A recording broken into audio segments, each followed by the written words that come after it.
I'm Emerson. And I'm Mom. And this is Poke Talk. So, it's been a while since our last episode. just about a week. Yeah. So what happened? So we got sick. We had. Well, let's not talk about it. Yeah. Well, We'll leave were the sick. details. We were sick. We were kind of badly sick. So. But we're okay. We're fine now. We're on the mend. Thank you for all of the support in our last episode, which was really supposed to be a test, and we ended up publishing it, and we got a lot of great feedback. And I had one mom say that she was going to go download Pokemon Go because she wanted to play with her kid, and I had one of our all things Pokemon OG friends say they had fallen off the game and we're going to come back and start playing again. Cinta, shout out Cinta. And we had a neighborhood boy come over and get a Pokemon lesson last night, which was super fun. So we wanted to do a little bit more structure to this episode and give you, we say lucky 7, it might be 10, it might be 7 tips and tricks for beginners. Why don't you give like one of your top tips? So one of my top tips, which is it's struggling for me, is sending and opening gifts. So I'm gonna start. So while he's getting that set up, what he means is in the game you can become friends with people. So we are friends, and as you go through your friendship, from the moment you become friends, you can start sending gifts back and forth, or you can get in battles together. And every one of those instances will level up your friendship, basically. So you can fill in, you'll see 4 hearts, he'll show you. And it takes a while to become friends, just like in life, you know, you have like your first meeting, encounter, and then you start chatting. All right, this is tech difficulties. Okay, so he's going to be showing you basically being friends with people on Pokemon Go. And it's one of my top strategies to level up in the game by becoming best friends with people. And so that means, generally speaking, as kind of a daily habit, you are going to want to open and send gifts to your friends. Now, are you showing friends? Yeah, I was. Okay, so I have 269 friends. That's a lot of friends. That's a lot of friends. And what are you supposed to be doing every day? Going through, you can see how many people have sent me gifts. Oh, well, actually not that many. I've opened most of them. Well, you can only open 20 a day, so there are some limitations. But as you go through your friendship, then you level up your friendship and you get XP, which XP is the key to leveling up in the game. And that's how I became a higher level than Emerson, is because I have prioritized opening gifts and sending gifts every day. So that's one thing, is like once you make friends, then opening gifts. Now, how do you make friends, Emerson? So you just gotta go out into the world, hang out with the community. So Campfire. There's an app called Campfire on Pokemon Go. You can see. It's kind of a side app, so you have to install it as a separate app, and then it connects to your game, and it connects your username and everything. And then you can see, he'll pull it up. You can see. Look at that. Look, so me and Dun are now great friends. So I get 10,000 XP. Wait, hold on. So you can also see using a lucky egg, and I wouldn't do it at this situation because it's only 10,000 XP. But as you fill in those hearts, you'll see the 3rd heart gets you 50,000 XP, and the 4th heart gets you 100,000 XP. So if you pop that lucky egg, crack an egg on it, when you're leveling up, and another person, there you go. It doubles it. It doubles the XP. So you can climb levels like very quickly if you are strategizing and using your lucky eggs and prioritizing friendships. So he mentioned going out in the community and started talking about Campfire. Do you want to pull up Campfire? He's opening gifts. Campfire, you can click that little app on the side. Look. We'll probably... Right here, there's an app Yeah. that you can click on. And we might be graying some of this out because it's going to be some safety information for us, but it'll show you what's local to your area in terms of what's going on in raids, what's going on in meetups, all of that sort of stuff. So you can find people to become friends with. And when you go to one of these meetups, what do you look for? So this meetup, it says Triangle Pokemon Go. NC Triangle. And North Carolina Triangle Pokemon Go. This is just a random one in North Carolina. So I'm just going to join meetup to show you guys. So I click join meetup. You can even invite friends. You can even invite friends. So when you join the meetup, you can say, I'm going there. So now it says that 9 people are going to this event. So when I go, I will see those 9 people. But I'm not going, so I'm gonna say that. We're not going. We're not going, so. But you can find these people. You can introduce yourself. You can become friends on the game. You can trade with them, trade Pokemon with them. And also, that kind of brings us into the next one, strategy for raids. Yeah, so with raids, it's kind of, if you're just starting. What is a raid? Oh, so a raid is basically, let's go back to Pokemon Go. What we're getting at is in order to be successful at these raids, they're also going to have levels. Everything in Pokemon Go has levels. And so the hard ones you can't beat by yourself. I think we mentioned in our last episode, you cannot beat them by yourself. So you need people to go and raid with. And when you go to these meetups, that's what they're doing. They're going and they're battling the raid bosses in these big raids. And so that's the strategy for winning raids. Obviously having good Pokemon, having your Pokemon revived and ready to battle. And then you will be able to you get more XP leveling up, and you'll get really good Pokemon at a pretty low level in the game. Another tip for us, I've got my list here, is making best buddies. We talked a little bit about that, I think, in the last one, right? Yes. Best buddies are, this is a best buddy. I have one. One. So this is Primate, 100%.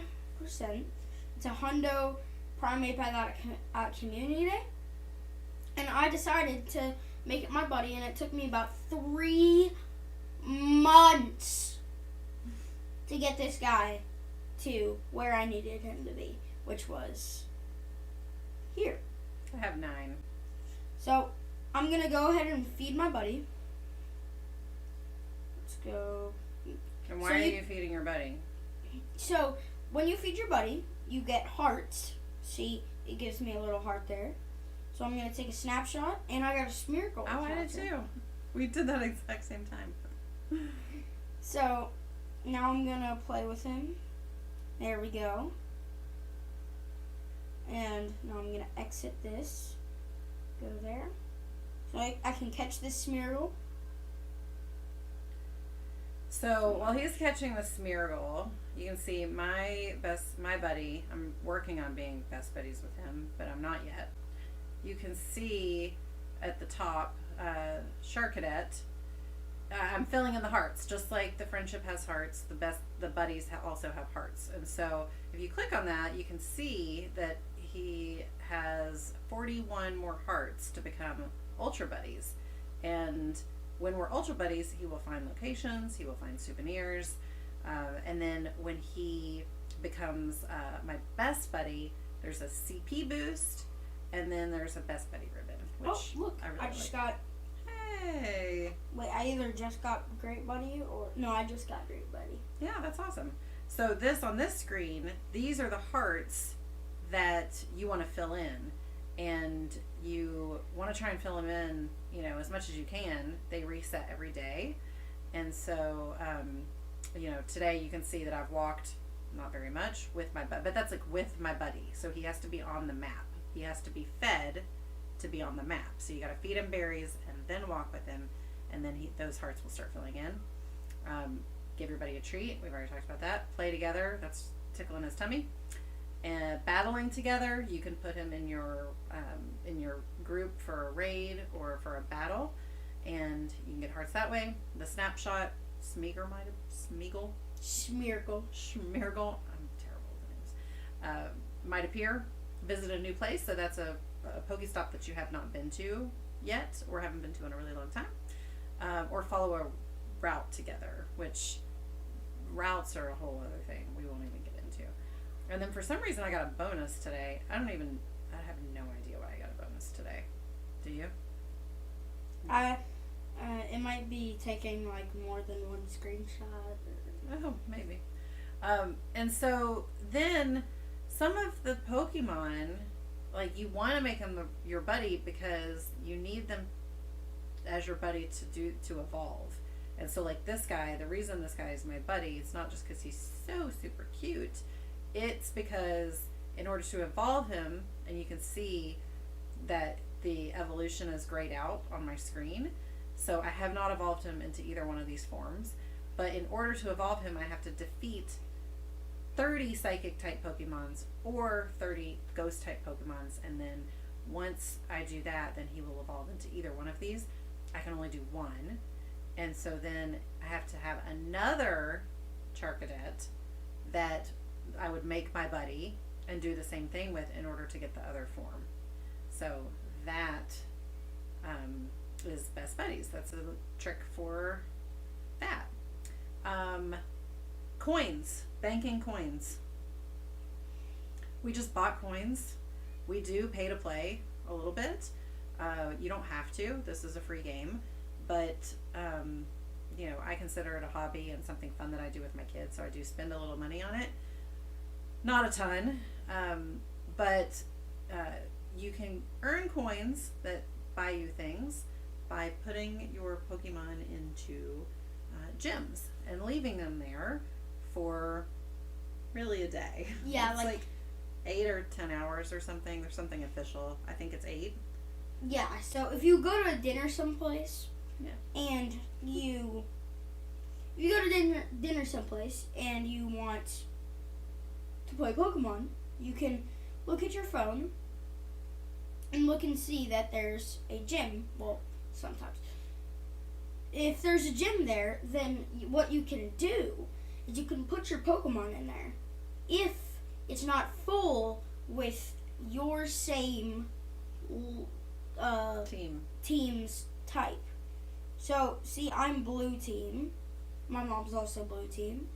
We have Renegade, which is our spare account, which is red team, so that he can still battle the blue team and we can get in. Yeah, so that is actually on our list as another tip or trick. So friend strategy. So if you're playing with your kid, do you want to be on the same team as your kid, or do you want to be on different teams as your kid? He used to be on a different team, and then he joined the blue team, Team Mystic, with me, which I like because we battle together and we get extra points and extra XP, stuff like that, and we can take down gyms pretty quickly. But if you live like in a remote area and you don't have all that many gyms near you, you don't want to stay in gyms forever. You want your Pokemon to stay in there for like a day, then you get your 50 coins. You can only get 50 coins per day. And so if your kid is the other team, red or yellow, and you're blue, then they can knock you out of the gym, take their time in the gym, you knock them out, you take your time. So you can kind of go back and forth like that. I know a lot of people that live in remote areas, that is a strategy that works for them. I like being on the same team, so that's kind of fun for me. Whatever tickles your fancy. Whatever tickles your fancy. We don't have much more time. So my last tip, I don't know how many we've done, but my last tip, and something that I want all parents to think about, that we always think about with our kids, is safety. Safety first, right? What is my number one job? To keep me safe. We've been telling Emerson that literally his entire life. So our job is to keep him safe. And this is a very fun game. There, we all heard, like, when it came out in whatever, 2016 or whenever that was, that people were, like, literally just on their phones, not paying attention and getting hit by cars and walking off cliffs. So that is, obviously a huge thing. Be aware of your surroundings. Don't get hurt because you're looking at your phone. But also being aware of your surroundings in terms of, if you're going out to play Pokemon with your kid, who else is around you? I think that this is, like, generally a really safe community, but we all know that where kids go, predators go. So you do have to be very aware of who your kid is talking to, who is talking to your kid. There are many evenings where it's 8 or 9 o'clock at night and we decide to go out and go take over gyms, and we drive around for a little while. We park. What do I always do once we park? Lock the doors. Because, if you're like me and you've got a car that, like, when you put it in park, the doors unlock, remember to lock your doors. If you're sitting there with your face in your phone and somebody, in this parking lot could just come up and open the doors, obviously you don't want that. So, that is a huge concern. The game itself, you're making friends with people, but there's no chat feature or anything like that within Pokemon Go. When Emerson was filming, one of the production assistants came to our door, our hotel room, one night, and they were like, I just want you to know, Emerson was on the bus and he was playing Pokemon Go, and there was a dad who he became friends with, and I just wanted you to know, like, that might not be cool with you. I really appreciated that, because that told me that they were, looking out for my son and his safety, and not becoming friends with, men that he shouldn't be becoming friends with. But there's no, I don't consider there's any harm in being friends with people that you don't know within the game. Having said that, if you are friends with people in the game and you're spinning Pokestops regularly, the same Pokestops, the ones that are in your neighborhood, you're going to the same places, any sort of routine, your gifts that you send them have a postcard, and it's going to have the location of that listed on the postcard. So you need to be aware that whoever you're sending gifts to will see those locations. Not specifically like it's exactly here, but they could find it in the game if they, if they really needed to and wanted to. Anything else with safety? I just always, when we're in the groups too, I just always keep him, at close range. I know who he's talking to. Make sure that he knows that I'm around. Make sure other people know that mom is around.